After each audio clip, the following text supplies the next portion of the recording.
2020, the year of uncertainty.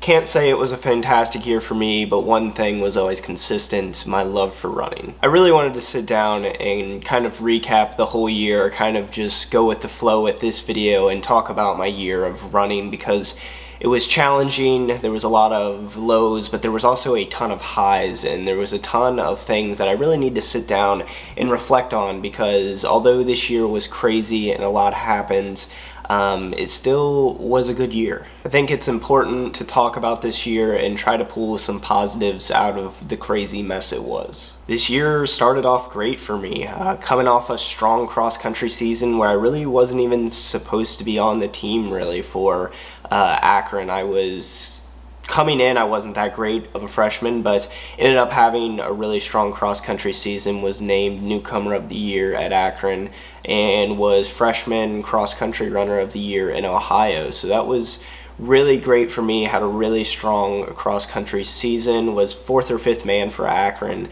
every race, and it went really well. And so I was really looking forward to the indoor season, but ended up not having that great of a season. Came away with some shiny PRs, but nothing I was extremely happy about. Ran 15:06 in the 5K, which if you look at it, I mean, I ran 15:59 my senior year of high school, so almost dropping a minute from that. So it was really great, but I really wanted to break that 15-minute barrier. In the 3K, I ran 8:53, which is not that good compared to my 5K time, and I'm looking for a shiny PR here in about 5 days coming up. Also ran the mile and PR'd in that, ran 4:20 for the full mile, so a 4:19-ish 1600 meter conversion, and that's about a 2-second PR from high school. And for someone that doesn't really run fast in the short distances, I was pretty happy with that. So overall, not the best indoor season for me. Didn't really travel a whole lot. Went to Akron, home meets, and then Kent, which is about 15 minutes away.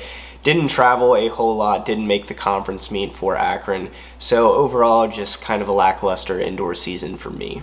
And then, of course, COVID-19 hit. I was sent home, was living in the dorms, sent home, and really didn't know what the future held for me. I was still running a good amount, still doing some track workouts, still getting ready for an outdoor season, but as we know, that did not happen. And then May 14th came around. This is gonna sound very over dramatic, but probably one of the worst days like I've had ever. Like, it was terrible. I just looked it up on my phone, and I still have the WebEx meeting that we had, but May 14th, we were brought into a WebEx call, and Akron Cross Country was cut. Destroyed by the news, obviously, but looking back on it, it was really a sign. I had a very, not the best indoor season, and on top of that, I was struggling with a lot of things at Akron, and it was a sign that I needed to leave. And it really pushed me over the edge to enter the transfer portal. Cross country is like my main sport, so when that happened, I knew I had to enter the transfer portal and kind of open up my options and see what options I did have. Within probably 2 weeks, I committed to Youngstown State University, where I am now, and immediately started my summer training. Like I said, running was the main thing that kept me going. Running has always been a consistent part of my life, and running really got into full swing once I committed to Youngstown. Got on a new training plan, started running more mileage than I had ever ran before. When I was at Akron, I peaked at 70 miles, and I ran like 1 or 2 70-mile weeks. Now at Youngstown, I was running 70 miles was like a down week. I peaked at 90 miles for the cross-country season we had, and training was going phenomenal. Had a few time trials here and there that were pretty solid. The team was looking really good. I ran 15:04 on the track my first time trial here after a few months of not racing, so that was a 2-second PR. And then on the road, we did a road 8K time trial where I ran 24:40, which is a 40-second PR, and that was the real breakthrough race for me there. So training went well. I was happy with where I was, and I pulled together some time trials. Even though we didn't have a season, pulled away some PRs, and it was great. But the totals from this year: 3,190 miles, which I think is like 500 more miles than I ran last year. Super, super happy to get over that 3,000 mark. That was what I was really shooting for coming into this year, and was a little bit behind about halfway through the year, but really put the mileage on in cross country and continue to put the mileage on still.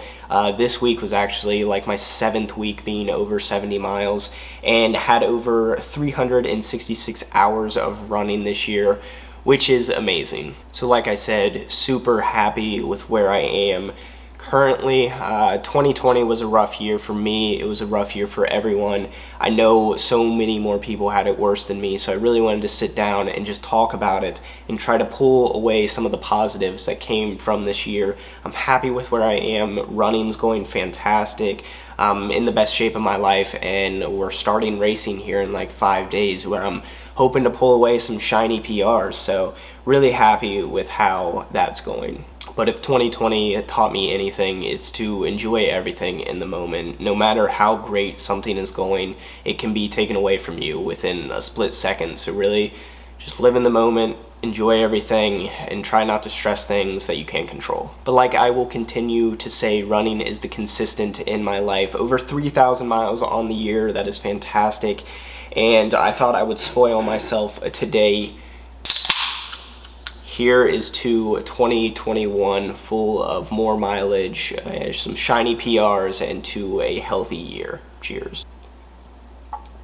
But that is basically it for this video. Just wanted to sit down and talk about my year, because it was definitely a roller coaster of emotions. Thank you all so much for getting to this point, if you have.